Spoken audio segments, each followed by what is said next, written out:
안녕하십니까. 인문학연구소 인현입니다. 이번 시간에는 우리 역사 속의 범죄자들 쉬운 네 번째, 데려갈 땐 대안의 아들, 사고 나면 당신네 아들 이란 주제의 첫 번째 시간, 윤승주 일병에 대한 사건 이야기를 해보도록 하겠습니다. 자, 쉬운 네 번째, 대한민국을 지키는 군인. 그 군인은 누가 지켜줄까에 대한 내용이 되겠습니다. 저는 90년대 후반쯤에 군 생활을 했는데 중후반 정도 군 생활을 하면서 가장 자주 들었던 말 중 하나가 군인은 사람 아니야. 뭐 이런 류의 이야기였습니다. 언제 누구한테 시작된 이야기였는지는 모르겠지만 그때 우리 동기들 뭐 사이에서 전해지던 이야기가 하나 있었는데 어느 날 어떤 대학병원 응급실에 교통사고 환자가 구급차에 실려왔다고 합니다.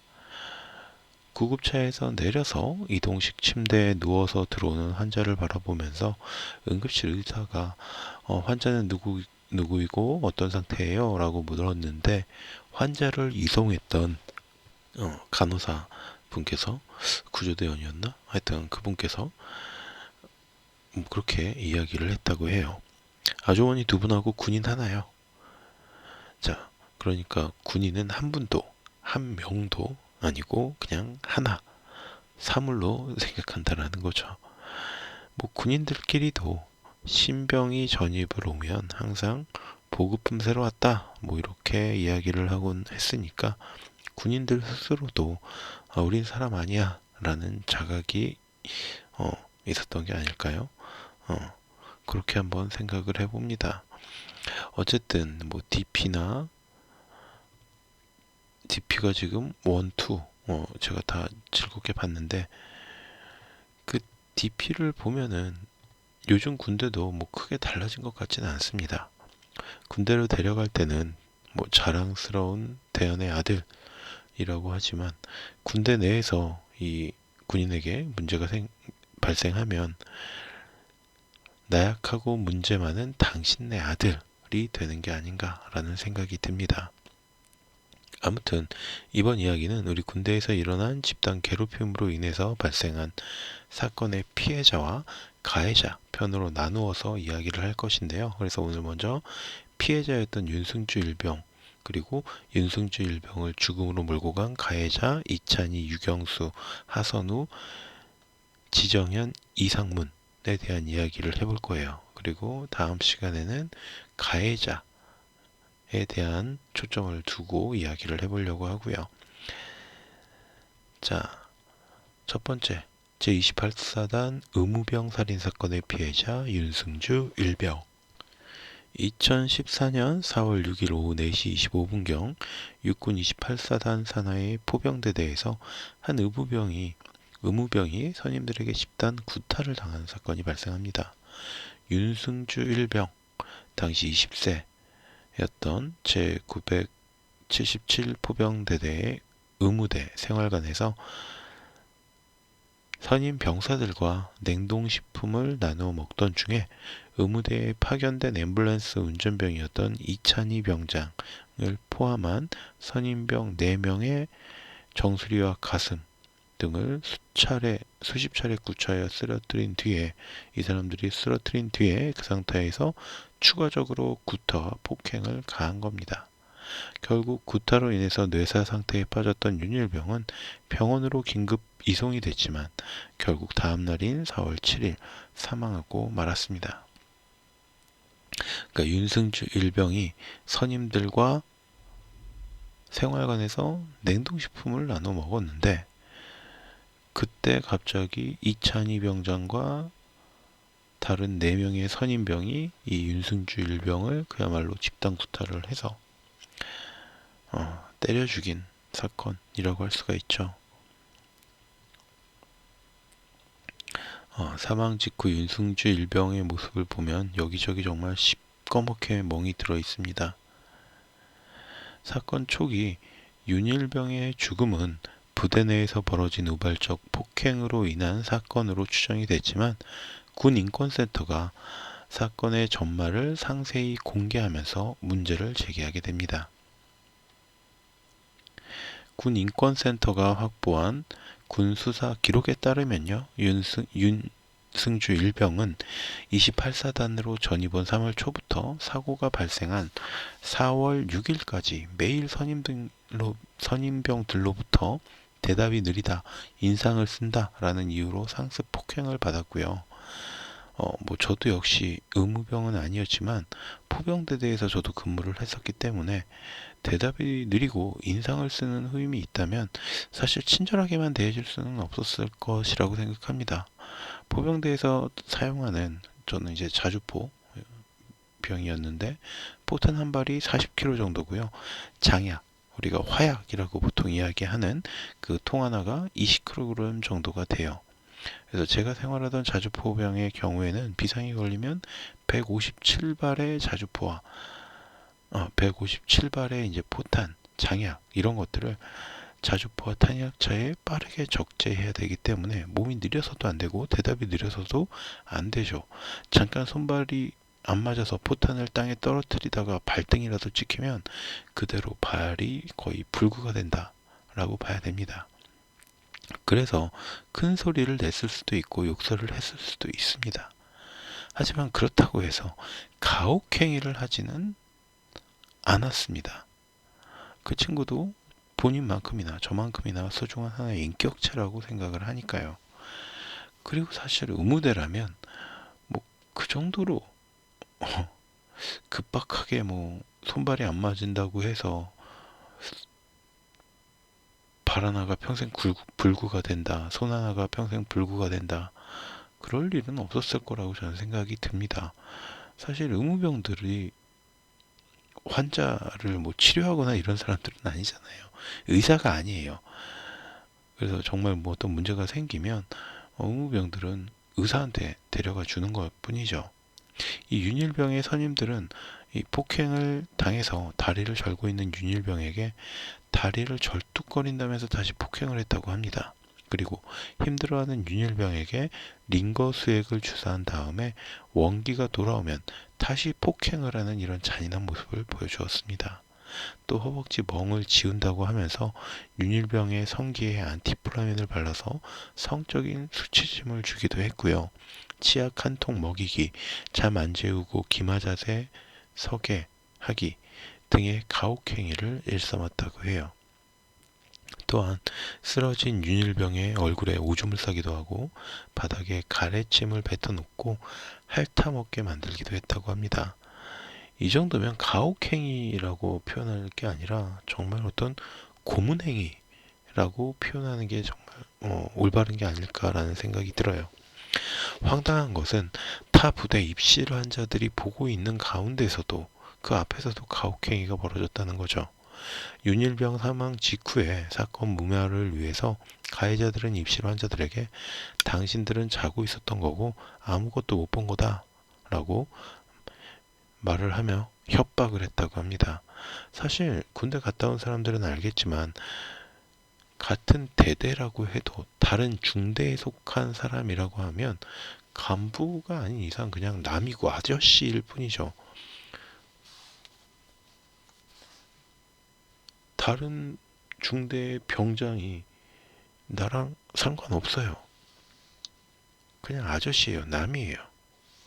그런데도 불구하고 이런 협박이 먹혀 들어갔다라는 건 그 당시에 가해자들이 얼마나 이 무서운 거 없이 설치고 돌아다녔는지 우리가 충분히 짐작해 볼 수 있다라는 겁니다. 자, 그리고 이찬희 병장, 이 주범이었다고 하는데 자신의 아버지가 유명한 족폭이다라고 하면서 가혹행위를 가하는 후임들에게 만약 이 일을 고발하면 아버지한테 말해서 너희 가족들까지 어떻게 해버리겠다 라면서 협박을 했다고 합니다. 그리고 피해자인 윤일병에게는 네 애비 사업을 망하게 하고 네 애미는 섬에 팔아버린다 라는 식의 협박도 서슴지 않았다고 해요. 그렇게 자신이 조폭 집안이다 라는 것을 과시하면서 부대를 장악하는 데 활용했고요. 막상 후임들이 또 조폭 얘기를 꺼내면 미친 듯이 구타를 일삼았다고도 합니다. 더 어처구니 없는 사실은 이찬희의 경우엔 원래 977 포병대대 소속이 아니었다는 거예요. 262 포병대대에서 생활을 하다가 본인도 제설 작업 도중에 선임병이었던 황무상병에게 욕을 먹고 연대장에게 마음의 편지를 보내서 이런 부대에서는 살 수 없다 라고 하는 바람에 전출을 당했던 인물이에요. 그러니까 딴 데서 욕 먹고 살다가 이쪽으로 보내지니까, 그러니까 그 주제에 부대에서 흔히 말하는 짬밥 좀 먹었다고 하더니 앞장서서 이 쫓겨난 부대에서는 다른 사람들을 괴롭히는 대장 노릇을 한 거죠. 얼마나 이 어이없는, 참 비겁한 인간이죠. 게다가 사실 이찬희의 아버지는 이찬희가 중학생 때 집을 나간 뒤에 연락이 끊긴 상태였고, 확인 결과 20억에 달하는 빚을 지고 갚지 못해서 지명수배까지 걸려있는 상태였다고 합니다. 그럼에도 불구하고 이 미친 인간은 국군 교도소에서도 어머니는 대학 교수이고 아버지는 월 수입만 몇십억이 넘는 조폭이다. 나는 벤츠를 몰고 다닌다. 여자친구 아버지가 경찰인데 변호사를 4명이나 붙여줬다. 라는 헛소리를 늘어놓았다고 합니다. 정작 아버지는 빚쟁이의 지명수배자이고 자신의 차는 중고 소나타였고 여자친구는 없고 사회봉사단체에서 가끔 면회를 오는 것이 전부였던 것뿐임에도 말이죠. 문제는 그곳에서도 군교도소에 가서도 안녕 나 윤일병 사건 주범이야 만나서 반갑다 라면서 당당한 모습을 보였고요. 자신이 윤일병에게 하던 가혹행위를 그곳의 다른 재소자들에게도 했다고 합니다. 이찬희는 동료가 잘 때 코를 곤다라는 이유로 때리거나 동료의 몸에 소변을 보는 등 엽기적인 범행을 한 것으로 밝혀졌습니다. 감방 동료가 종이를 씹어 삼키도록 하거나 식사를 할 때 밥 없이 반찬만 먹도록 강요하기도 했습니다.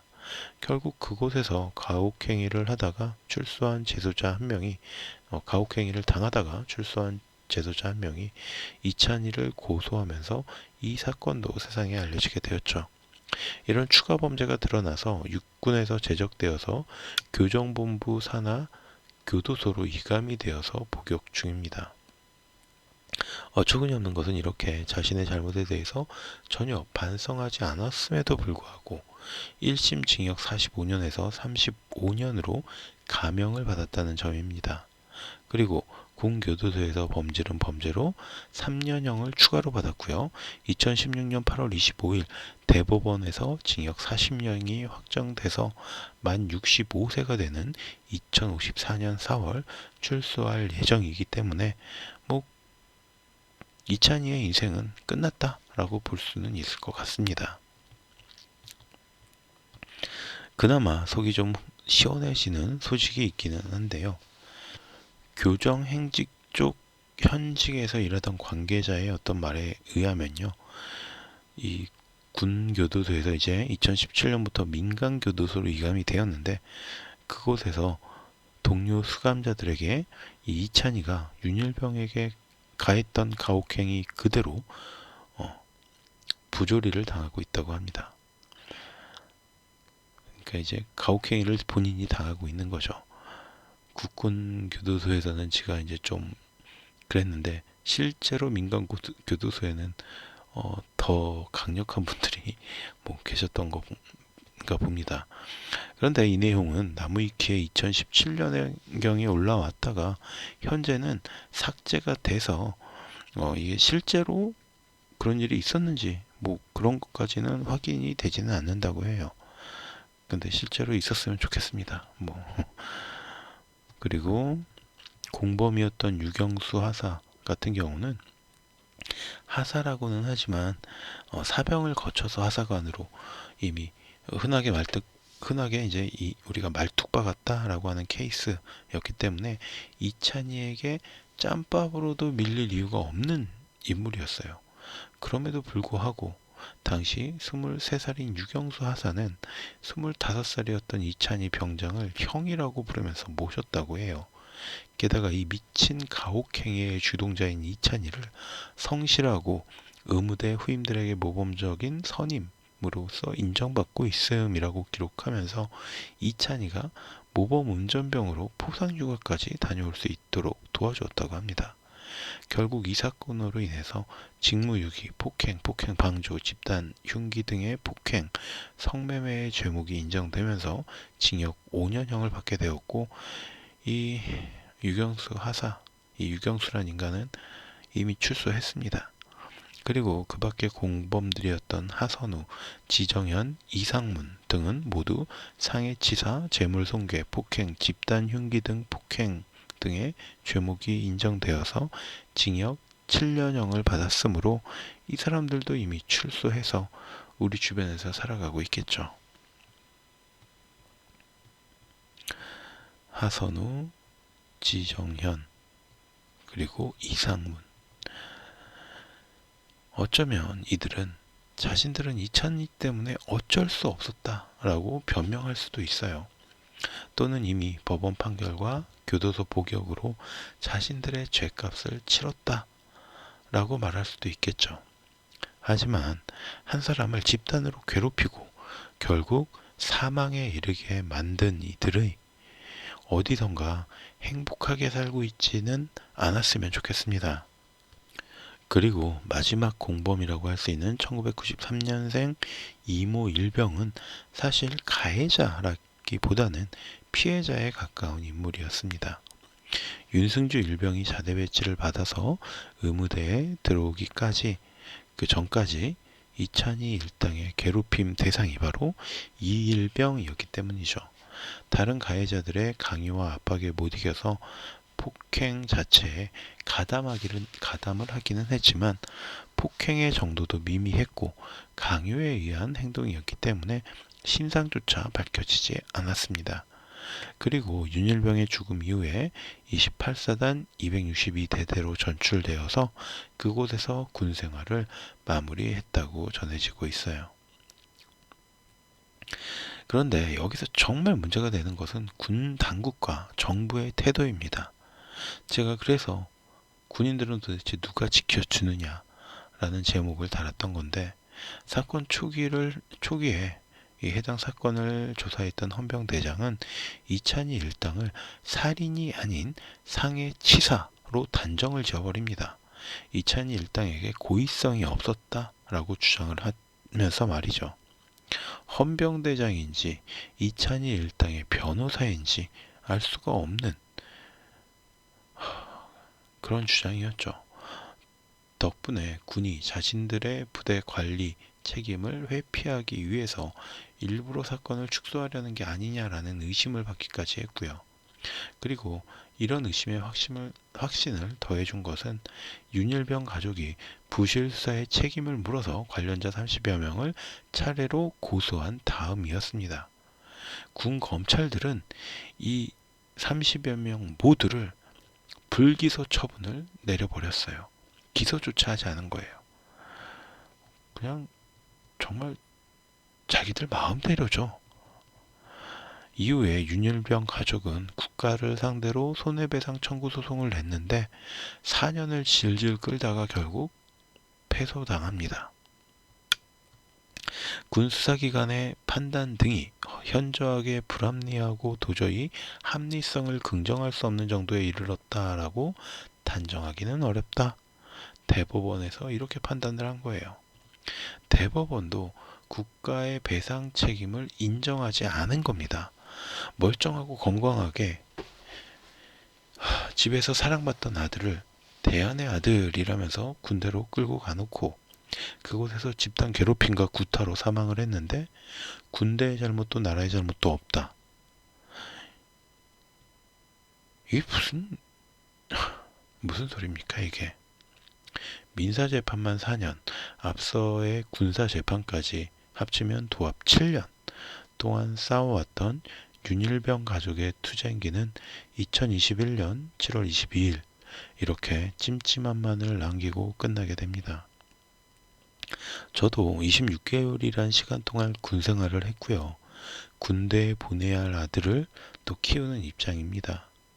하지만 이런 나라에, 이런 군대에 내 아들을 보내고 싶은 생각이 없어집니다. 군인으로서의 의무를 다하려는 젊은이들도 그 젊은이들이야말로 국민입니다.